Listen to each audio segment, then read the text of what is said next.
Olá, seja muito bem-vindo ao primeiro vídeo do canal Crônicas da História. Antes de você continuar o vídeo, quero pedir para que você curta, comente e compartilhe o vídeo com seus conhecidos. Não se esqueça de se inscrever e ativar o sininho para não perder nenhum vídeo. Sim, eu queria falar da Itália. Hoje, a denominada República Italiana é mais uma entre as várias nações que constituem o continente europeu.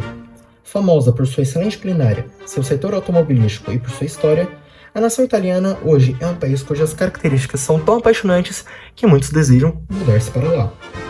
Entretanto, nem sempre a Itália foi um país. Pelo contrário, ela só foi se unificar em 17 de maio de 1861. Entretanto, não coloquemos os bois na frente dos carros. Vamos nos aventurar na história da Itália unificada.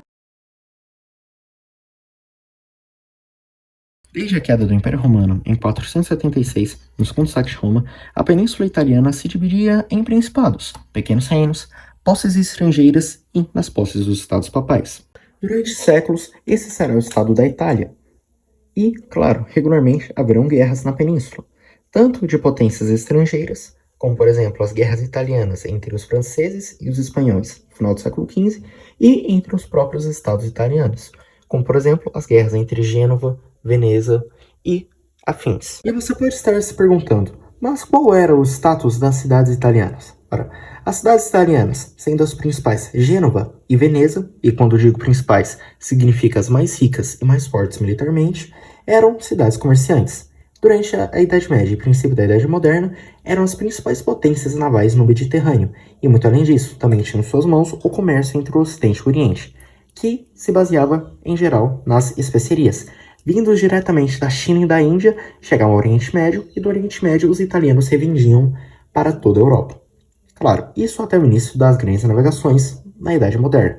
Tendo em vista que, com as rotas no Atlântico e Índico abertas após a ascensão otomana no Oriente e o fechamento da Rota da Seda, os italianos perderam seu monopólio sobre o comércio. Claro, isso era o status do Norte, visto que o sul italiano era muito menos desenvolvido, comercialmente falando, e muito mais agrário desde as invasões islâmicas na Sicília no século X e devido à pirataria local. Serão as guerras napoleônicas a dar início às aspirações de unificação da Itália. Essa vai estar imensamente mergulhada no conflito, com as invasões francesas, que não serão especificadas por mim nesse vídeo. O liberalismo vai se espalhar pela Península Italiana. E mesmo que a guerra acabe mal para os franceses, o liberalismo, desenvolvido especialmente entre os séculos XVII e XVIII, irá conquistar grande triunfo na Europa. Ao findar das guerras napoleônicas, o Congresso de Viena reorganizará o mapa europeu, que havia sido bagunçado pelas invasões de Napoleão Bonaparte.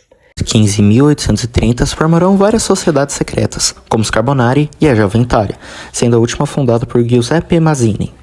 Já em 1830 ocorreram revoluções na Itália Central, estas com o objetivo de unificação.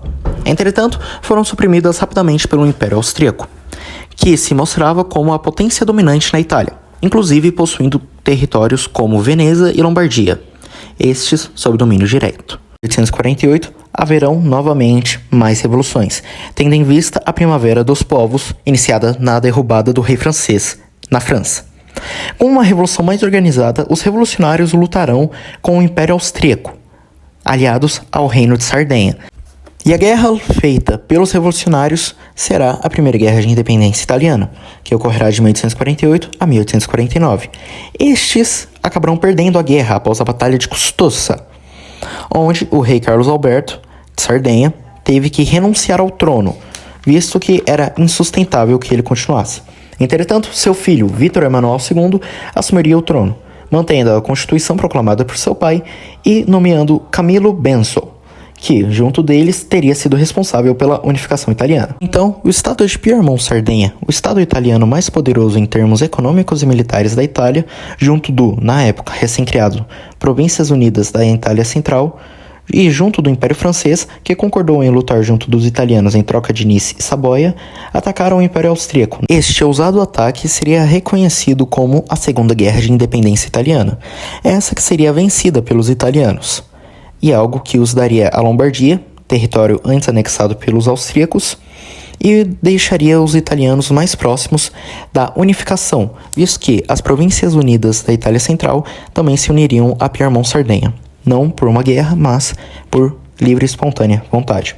A Segunda Guerra de Independência Italiana surgirá também a Expedição dos Mil, essa comandada pelo líder revolucionário e republicano Giuseppe Garibaldi, junto dos seus camisas vermelhas.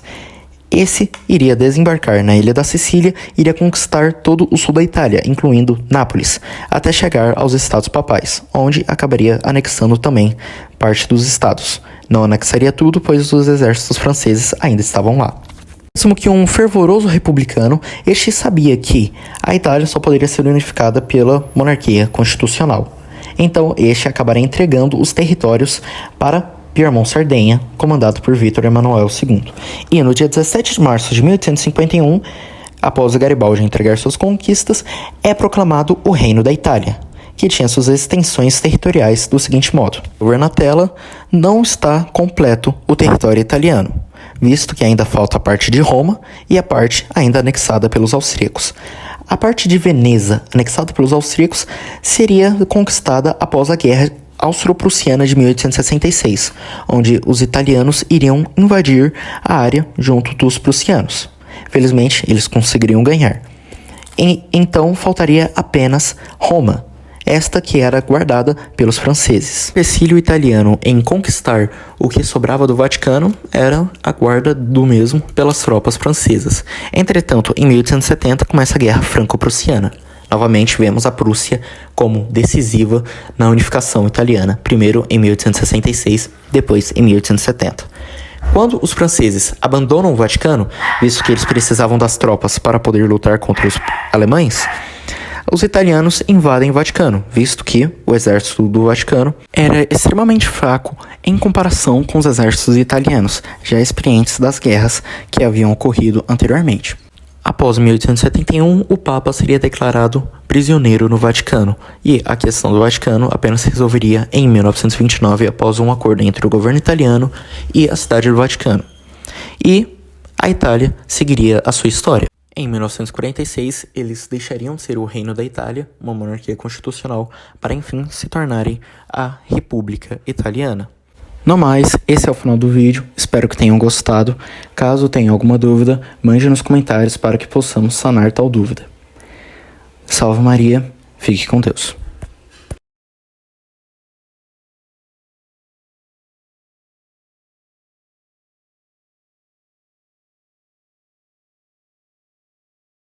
Bastará que você comente no meu vídeo, ou seja, nesse vídeo.